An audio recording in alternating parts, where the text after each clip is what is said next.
Write a function, primeNumberPrinter, that prints all prime numbers present as substrings in a given string. Okay. Present as substrings. Okay, so like if we're thinking like, so I guess so one's not a prime number, so that's why that's not included. Okay, so if we're like looking at this, let's write that. So then we think about that. So one's not a prime number, but I think like it was like 7. Well, okay, what's a prime number, right? It's any number. So I guess we should define that. So okay, so prime number is just any number that is divisible, that is only divisible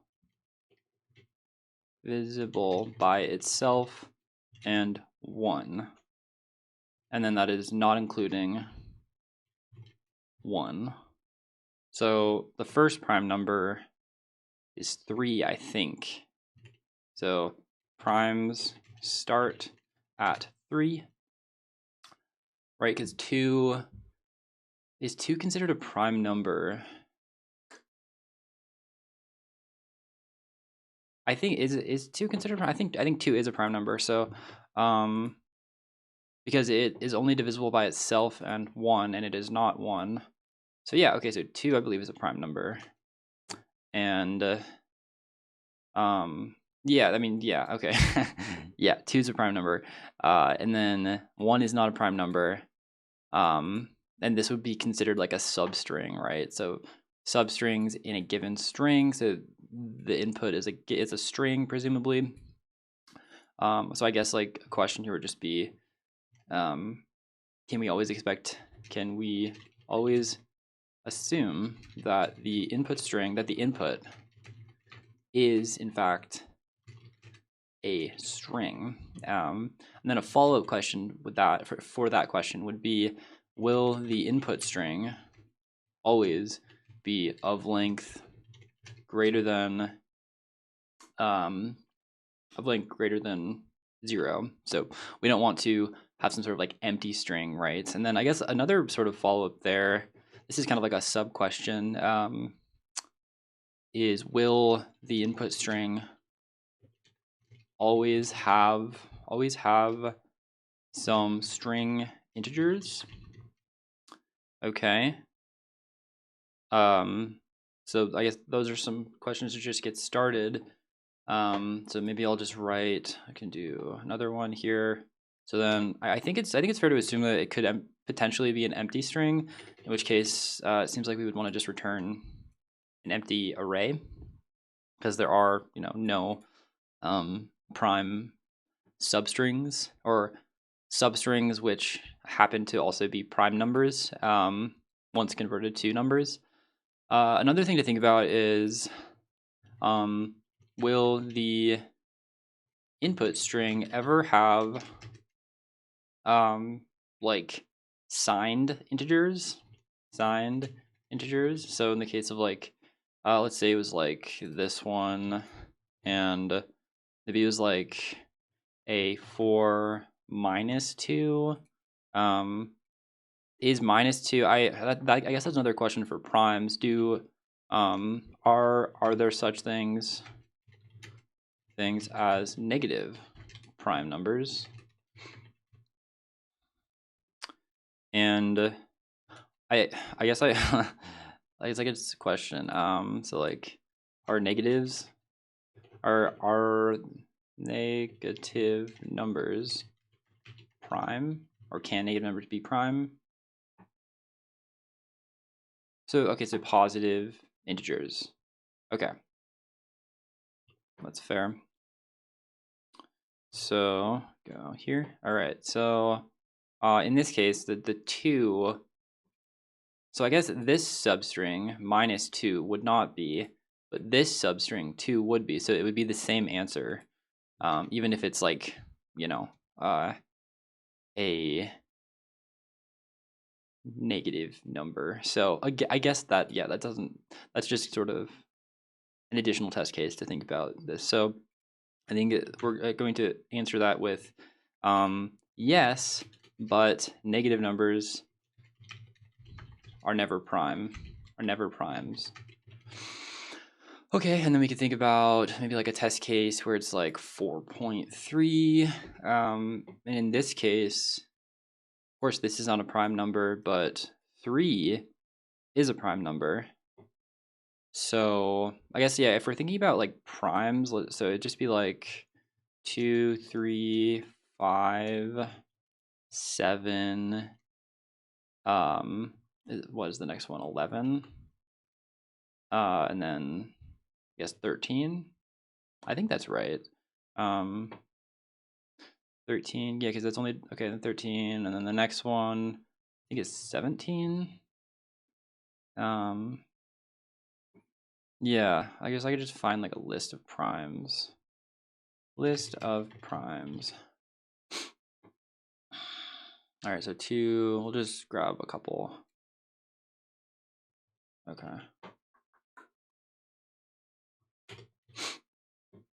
Oh, I didn't copy it. It's weird.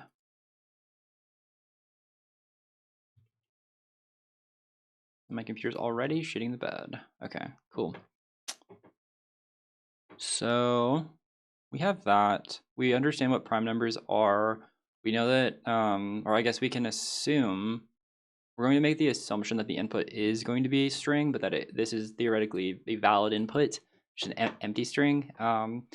Another situation might be the case where, like, let's say, for instance, there's just like no numbers, right? So let's just say it's like all letters and like characters like that. This would just be, empty array, right?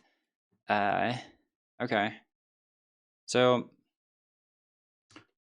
it seems fairly good. Trying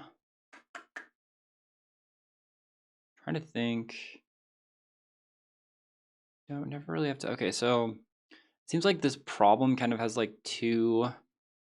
I started. This problem has like two sort of areas here. First is to just like generate a list of all the substrings from the input string, and basically like once we have that list, we can check actually as we're building the list. So I guess like as we're building that list, we can just check if the current substring is or contains some like number characters. And here we're just thinking integers. So if it contains those number characters, then we would want to check to see if it's a prime number. So this is like its own little like is prime helper function. So that's like part of the problem. So we've kind of have like this other problem here. So generate substrings helper function. Okay, and then check to see if the current substring contains some number characters. If it does, we want to check to see if the number is a prime number. And if it is, then we just want to like return it or add it to this output array. Okay. So I think like other questions we might want to ask. Thinking like so write a function that prints all prime numbers present as substrings in a given string. Do we ever have to expect like, I mean, infinity is not a prime number, not a number is not a prime number. If we were to like check, like say we do node, we were to just like check like number, not a number, or actually not a number, something like that, not a number. So I guess we could just check, so like if we convert something, So if it contains some like number character, actually not a number is never going to be a problem here because we're going to use a regular expression in our generation of like our list of numbers or like potential prime numbers. So I don't think we have to worry about not a number. And infinity is like that's never going to I think infinity could like theoretically be filtered through. So if we're like thinking grab this test case, and is that any different? Oh, it's not any different. Okay, so we just did like 1, 3, and then like infinity here. This is like theoretically that's a substring. Just this section right here starting after the 3. And so that, but it wouldn't contain any number characters. Like it doesn't contain like a 1 or a 3 or anything. So I think that's fine. I don't think we have to worry about that too much. But I think it's still probably good to have this test case. And let's also add like not a number. And we should definitely have one that has like a 0. So like 0, 130. Okay, so obviously 0 is not a prime number. 13 is a prime number. 30 is not a prime number. 0 is not a prime number, and then 1 is not a prime number. Okay. So we have this, we have a general idea of what's going on here. As far as our input goes, it should be, so I guess should be a string, can be empty, can also contain no number characters, number string characters. So as the case of this on line 14, as was the case of line 14, I think it's fair to assume that it will not be another like a different type like integer or array or any other data type,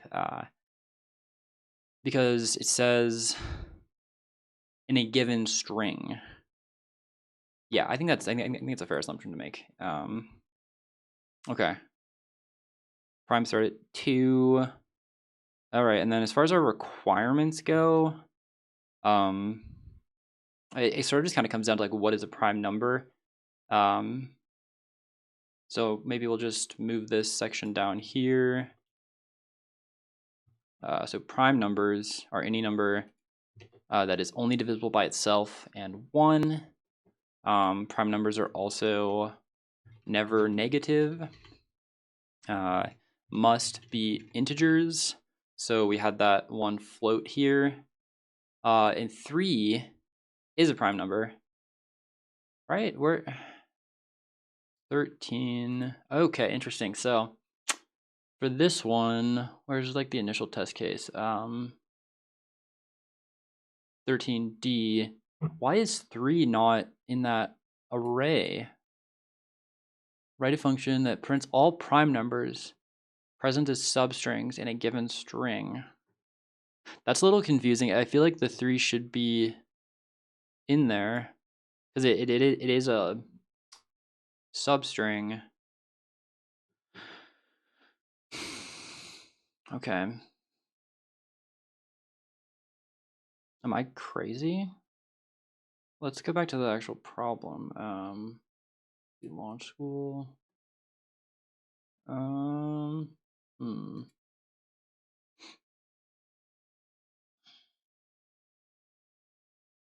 Dang, this is taking forever because my computer is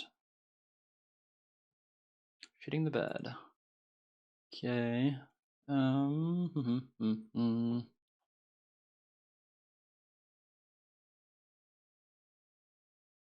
Okay, so problem 3, 2, and 13. Okay, so this is something I just missed. This is right. This is the given test case, and so why is 13? So I guess, okay. if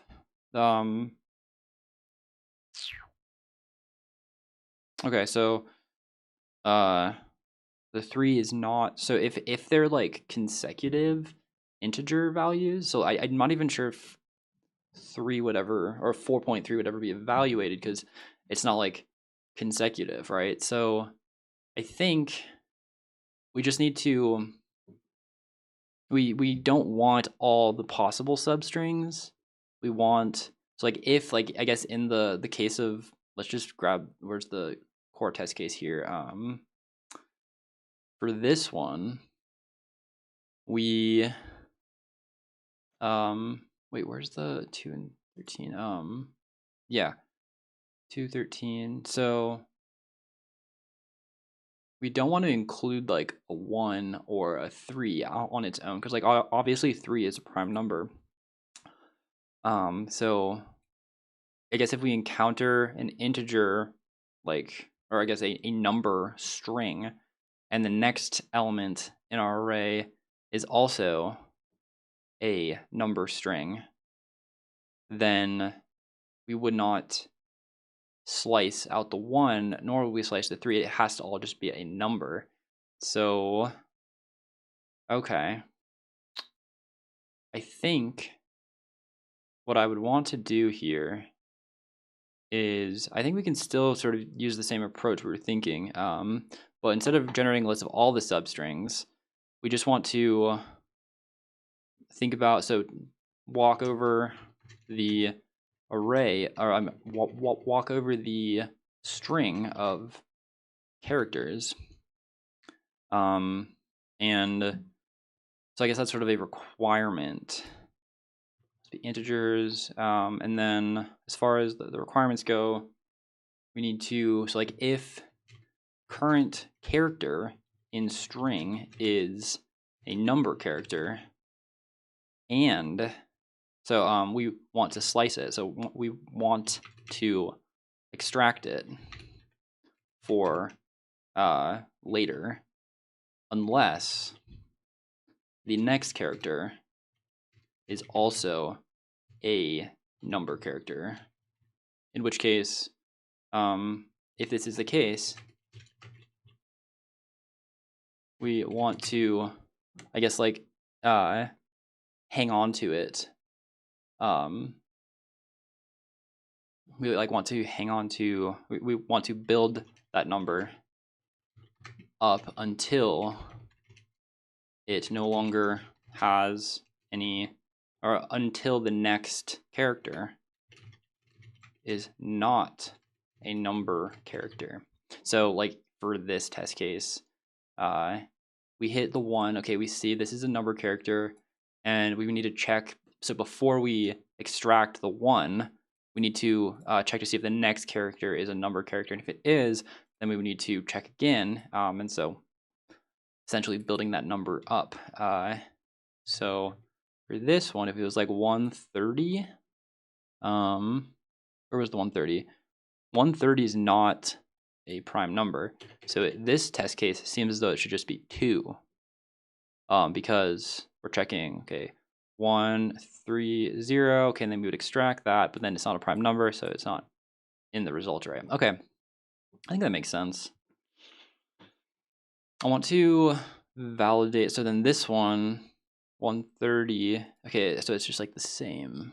Is that just the same? It's not quite the same, but very close. So this is still just 2. This is 13. This is empty. Just, I think the 3 should actually be in this array. Yeah, because this character is not a number character, obviously. So yeah, all right. So if I were to like look at this, I just want to see how this might work. So we did like, this is our input, and we were like matching, like let's just say it's like 0 up to 9. So any like number characters, and there needs to be at least one number character, and then global. What does this return? Okay, so the 4, 3, 2, and 13. Okay, cool. So I think that's a valid approach. here. So I think we just, so yeah, it's not trying to grab this 4.3 or anything. It's just strictly grabbing number characters of length 1 or greater. So yeah, it seems like a valid approach. Let's see how much time. I got like 20 minutes left. Probably start thinking about an algorithm here. So our output needs to be an array. And here, does it need to be sorted in ascending? Or by encounter, or in order of when they were encountered. So I guess that would just be like a question of integers, of prime numbers. Okay. So as far as our data flow goes here, I think this like the general flow here seems to be like a string into an array of substrings, and those substrings would just be candidates for prime numbers. So then from there, we just want to produce an array of integers. Keep it as far as the data, array of numbers. Okay, so string, array of substrings, array of numbers, which are prime. Okay, so that makes sense in my head. And I guess the edge cases here that we identified would be like maybe just empty input string, and we'll just do empty input string. So that'd be like the case where maybe it's like filled with spaces or something, or like input string without any number characters. Maybe like input string with special number types. So we're thinking like not a number, infinity, etc. And what about the case? I guess another case here could be like, what if it's just all numbers, right? So like 1, 2, 3. It's actually, what's like maybe just do like 97. So that's just 97. It's not 97 and 7. Okay. So I feel like this is a fairly good set of test cases. So we've got like not a number, infinity. Yeah, so I think we can start thinking about our algorithm here. Okay, so never negative, must be integers. And we have like a signed integer, right? And as well as a float. Okay. Seems good to me. I guess we could add like a 0 here. And so how would that be handled? So if we do like number 0, 4, that's going to be 0, 4. But what if it's 40? What's another big prime number that so we're thinking like 67 or something. So 0, 67, it still works. I'm just trying to think about octal numbers here. So like numbers that are non-base 10. Okay, so what about if we do like that? So that's 55. So I guess when we're converting from, I guess we don't have to worry about octal numbers. So I'm gonna write that here somewhere. Maybe just like octal numbers. I'm just gonna keep that thought available. So we want to walk over the string of characters and generate a substring helper. This was just like that. Generate substring helper function. Okay, and check if the current substring. So actually, we're not even really. This is kind of we're using a different approach a little bit. So we still want to. I think we just want to generate a list of all the number substrings. And I think we're just going to use match here.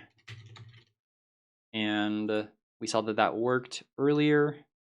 And then from there, once we have that, so like let's say for where's the test case we were just thinking about?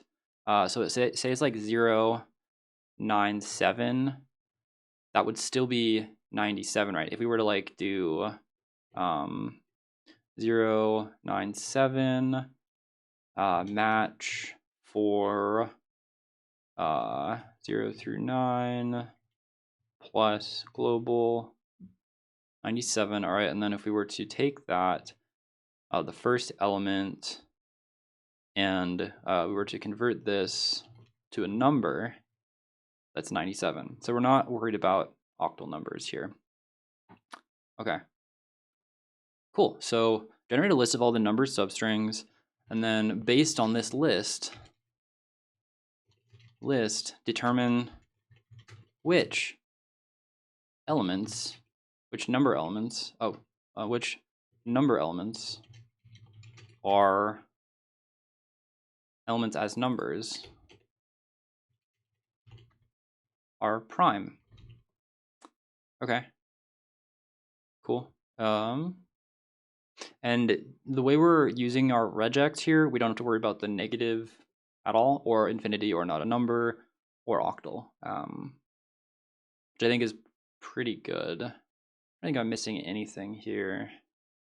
No, I think we're good. So yeah, as far as our steps go, we would first want to, we can just have like a generic guard clause here. So guard against invalid input type, might as well. And we also want to have like early return for empty input string. And so empty here could be like actually like a literal empty string, or something that looks like that, or some test case that's like just letters and characters that are not numbers. All of those would qualify for early returns. So that seems good. Now we want to essentially just extract number characters or number substrings from input string. So extract, and that we were saying we were going to use match.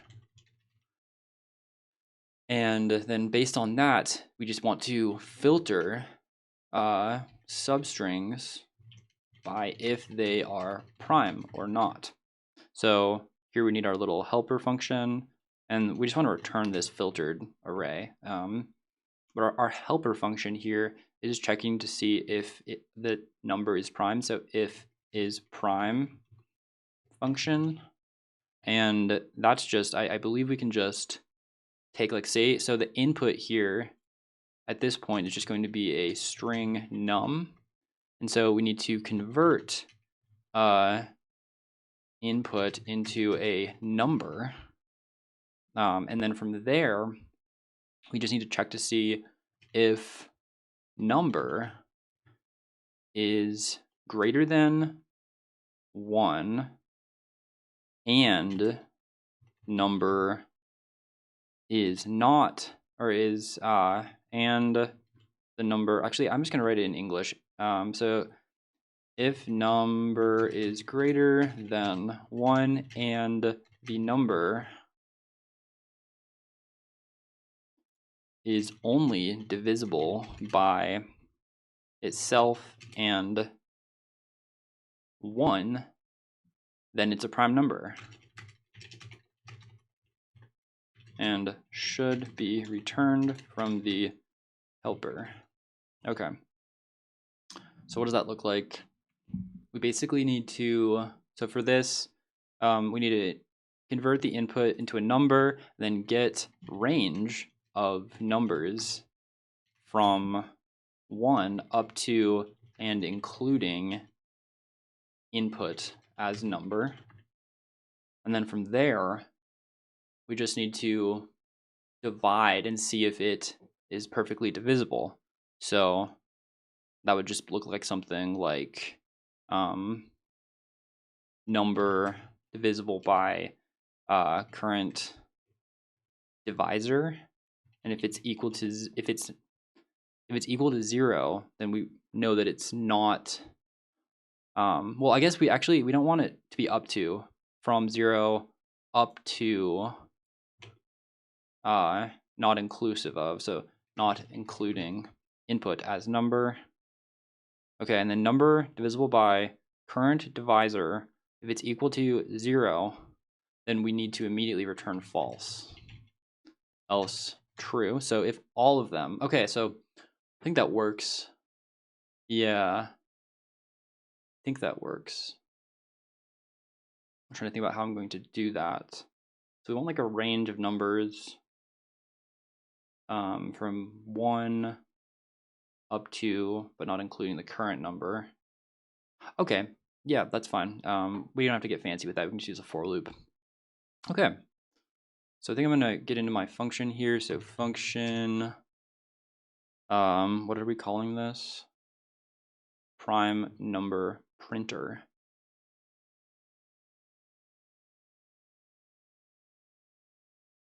Okay, and I guess when it says prints out, it's just returning that array of numbers. Okay, and I'll just, oh my goodness, what is going on here?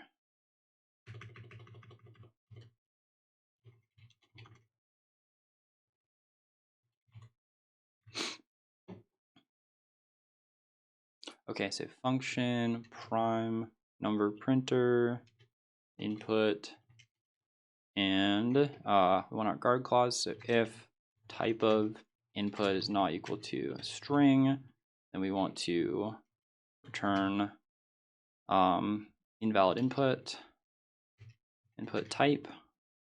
Okay, and if input is equal to, or I guess if input dot match 0 through 9.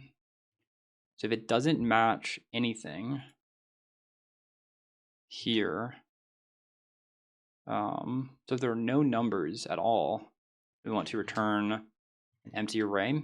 So I think that accounts for all of these situations here. Let's check that though. Just comment out these and these two. Okay. So if we run, oops, exit. Oop. Whoops.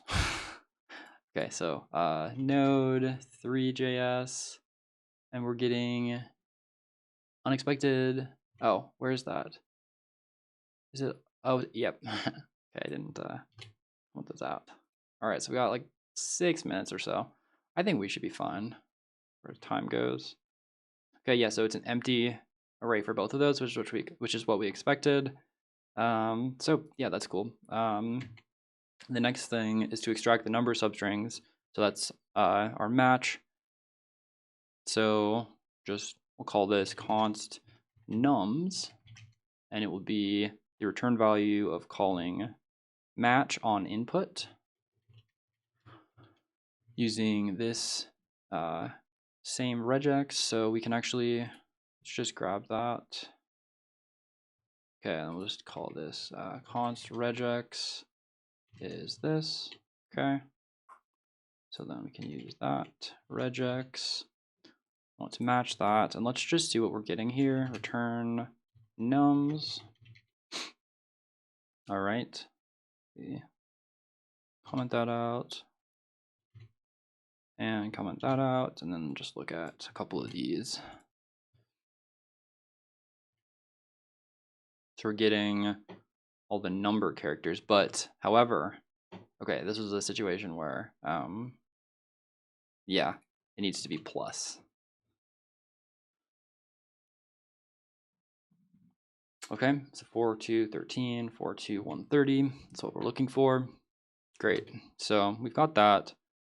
Now we need to essentially return filter substrings if they are prime or not. So return nums filter by is prime, and we need to then write that function. So we'll write that up here.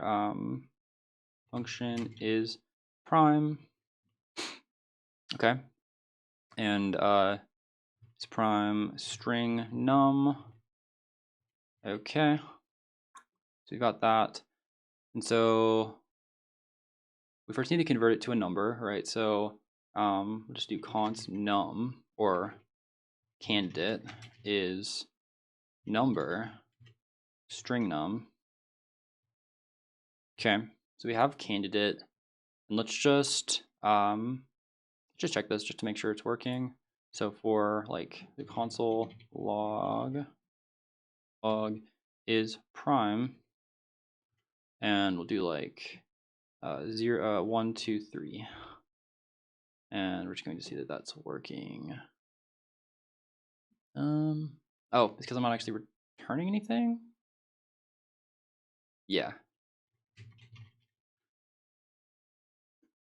So we're seeing that 1, 2, 3. Yep. Okay. Cool. So that's working. So we have our number, and now we just want to go from 1 up to not including the number. So write a for loop here for let I equal, or let divisor equal 1. And then while divisor is less than string num, or is less than candidate. We want to then increment div, so plus plus. Okay. This is obviously not like a super efficient way to check for primes, but that's what we're using today. So not including that, we want to check if, so if number, so candidate, if, or rather, yeah, so if candidate divisible remainder current divisor is equal to 0. If it's equal to 0, then we just want to return false. Okay. Otherwise, return true. Okay, so let's check that against let's check that for like 13, right? And we'll just comment this stuff out real quick. Okay, so run, it's false. Because we're dividing it by 1, so we need to start at 2. Okay, cool. So then 13, what about 12 though? This should return false. Okay, and if it's like 130, this should also return false. Okay, cool. So we got that part working. So now let's just check and see how our test cases are doing here. We just uncomment, and let's change it from table, just because it's kind of taking up a lot of space here. Log, okay. So we look, we see 213, 3, 2, 13. Let's just look at these. So 213, 2, 3, 13, 2, 13, 2, and they're actually as numbers. So before I'm sorry, they're as string numbers, right? So we just need to convert that at the end. But yeah, that's fine. So we can just take whatever is returned here and then just transform it with map and number. So if we were to run our code again, we're seeing what we were hoping to see, which is these arrays as numbers, and it looks like something. Oh, so this actually should have been 2, or sorry, 3, 2, and I guess that was something I didn't quite verify if it should be sorted by the magnitude of the number, or like the value of the number, or if it should be sorted by when it was encountered. Yeah, I was asking that question up here. Either way, it's, I think at this point it's in the order by which they were encountered, which is fine. But if we needed to change it, I think it'd be harder to adjust for the opposite if I had them all sorted first, and then I had to switch it back to when they were first encountered. But yeah, this passes, and we're just out of time. So yeah, perfect timing. Empty array. Yeah, okay, cool. Well, that was me trying to solve this problem in under 40 minutes or so. And yeah, it seems as though we passed this mock interview. I think it would have been a little bit easier on me if there was an actual interviewer who could verify what I was asking. But I think overall, my coverage was all right when it comes to types of questions I asked and the type of test cases that I wrote. So yeah, I think these were sort of irrelevant, like because I was using a regular expression, and this one didn't matter because of how number works when we're converting between strings and numbers. So yeah, thanks for watching.